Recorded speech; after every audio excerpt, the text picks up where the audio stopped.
be posed to each candidate. You'll have 90 seconds to respond. As you know, the country will soon be approximately $14 trillion in debt.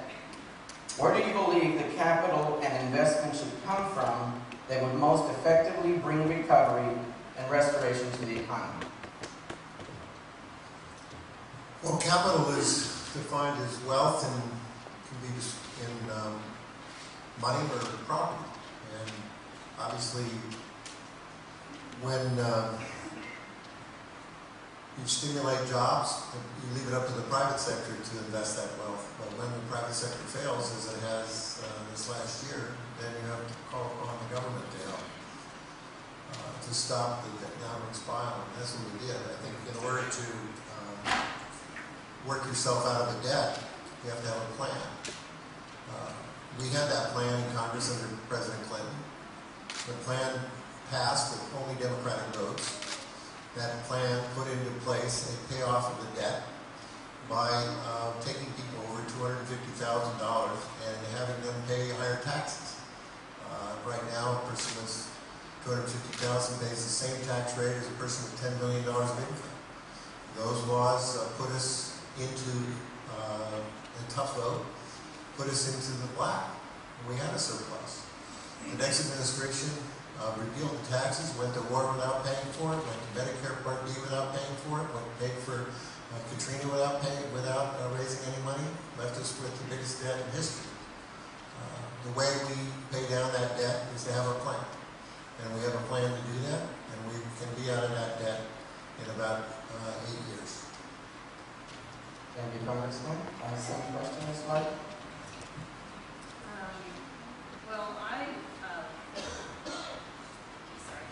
first want to say that I think that self-preservation is a noble and reasonable motive, and in the current anti-business environment and this strained economy, I don't think it's reasonable to expect anybody with wealth to hold on to it right now. Might as well, should they throw it down a toilet? I mean, of course they're going to hold on to their money. This is an era unlike any we've seen, where businesses and individuals are being strangled with regulation and taxes, and the government continues to spend and spend and spend.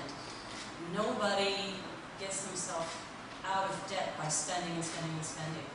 So we need to create an economy where people can prosper again, give tax incentives to those people that want to create jobs or expand their businesses. There are ways to raise money to pay off the debt, like selling some of the federally owned land. Not the really beautiful parts, but we have actually quite a bit of federally owned land, and that could be sold, and we'd get money from the sale. We would get tax money from the people that purchased the land, and we wouldn't have to waste money maintaining that land.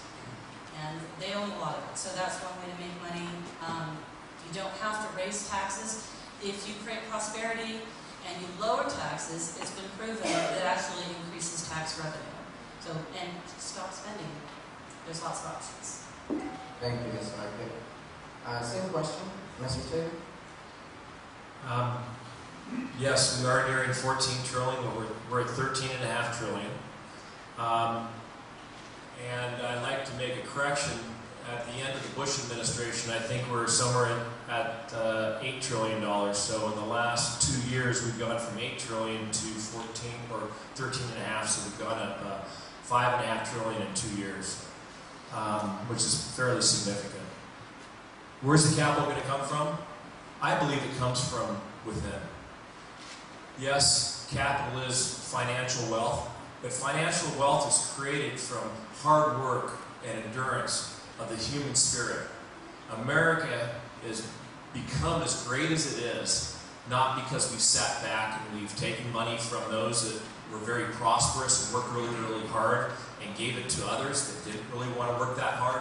That's not how America became prosperous. America became very prosperous because those people that had ingenuity, they had innovation, they were creative, they created wealth from their hard work. And they invested that wealth and created more wealth. And then they passed those characteristics on to their children. And you have generational wealth.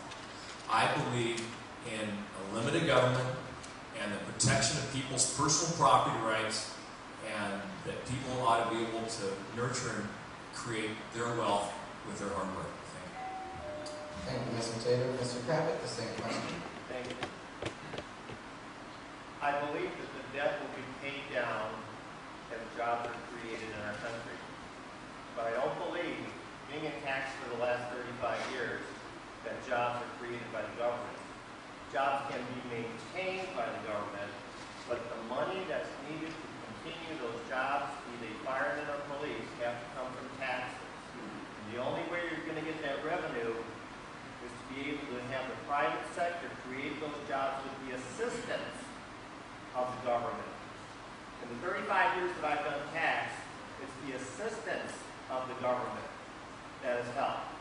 When John F. Kennedy was in office, he put in the investment tax credit. The investment tax credit gave business a credit upon the purchase of goods that would be used for business.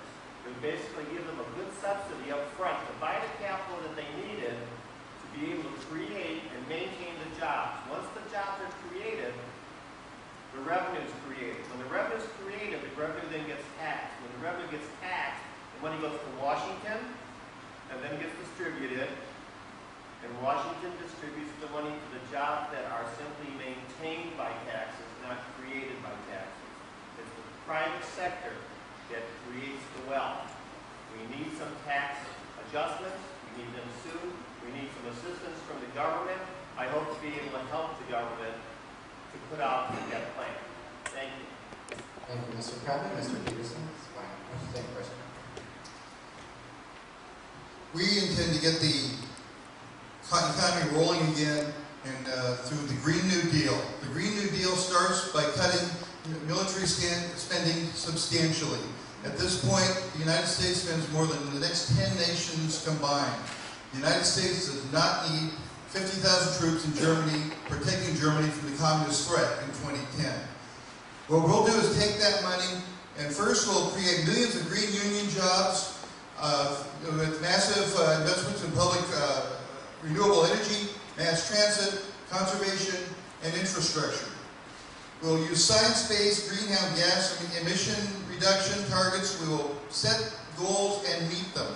We will establish single-payer Medicare for all health care, like most of the Western world has. We will institute tuition-free public education. We will use trade union agreements to improve labor, environmental, consumer, and health safety standards. We will end counterproductive prohibition policies and legalize marijuana.